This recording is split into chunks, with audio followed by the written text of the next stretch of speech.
For decades, home ownership was the finish line. You worked, you saved, you bought a house. That house wasn't just shelter. It was stability. It was status. It was wealth. For Gen Z, that promise is gone. Not postponed, not delayed, broken. And the most dangerous part isn't the price of homes. It's that most people don't understand why the system no longer works. So they keep playing a game that has already changed. Part 1. Home ownership was never just about housing. Buying a home was never just a lifestyle choice. It was a financial mechanism. Homes functioned as forced savings, leveraged appreciation, inflation protection. Previous generations bought homes in systems where wages rose with productivity, debt was cheap relative to income, housing supply expanded alongside demand. Home ownership wasn't heroic. It was mathematically supported. Gen Z inherited the symbol of home ownership, but not the conditions that made it viable. That difference matters. Part 2. The price lie. It's not just about affordability. Most conversations stop at price. Homes are too expensive. Interest rates are too high. Down payments are impossible. All true, but incomplete. The real problem is price-to-income dislocation. In many markets, home prices rose 3 to 5 times faster than wages. Asset inflation outpaced labor value. Capital started competing with people. Homes are no longer priced for residents. They're priced for investors, institutions, global capital. You're not bidding against another family. You're bidding against balance sheets. And balance sheets don't need bedrooms. Part 3.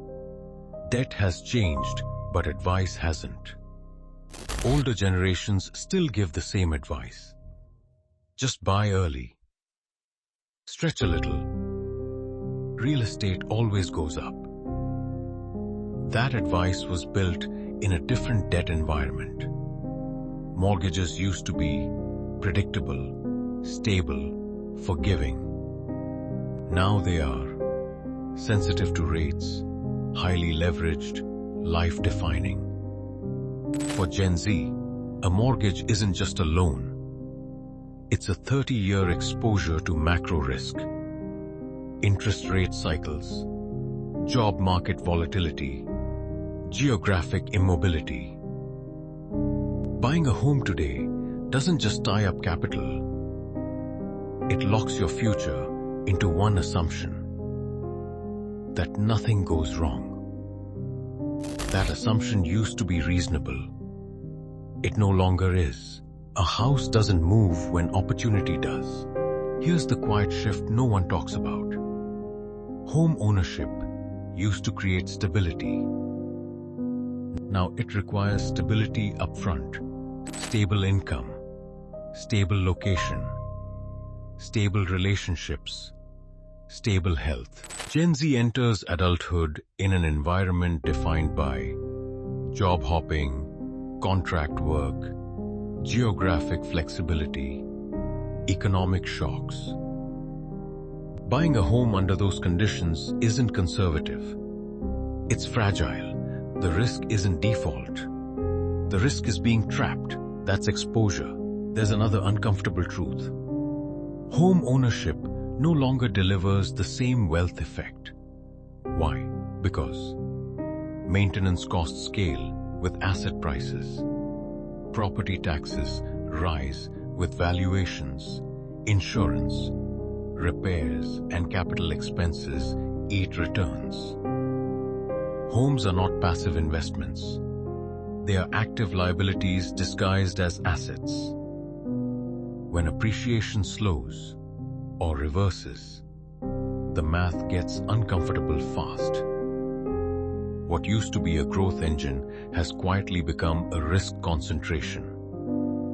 All your leverage, it's, can you move when the system changes?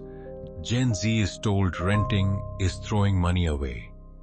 That idea is outdated.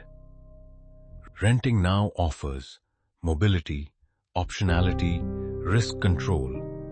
Rent is a known cost. Ownership is a variable system. In an unstable environment, flexibility has value. Not emotional value, economic value. Part 7. The real divide isn't owners versus renters. The real divide isn't between people who own homes and people who don't. It's between people who understand leverage and people who inherit outdated rules. Some Gen Z homeowners will do well. Most won't.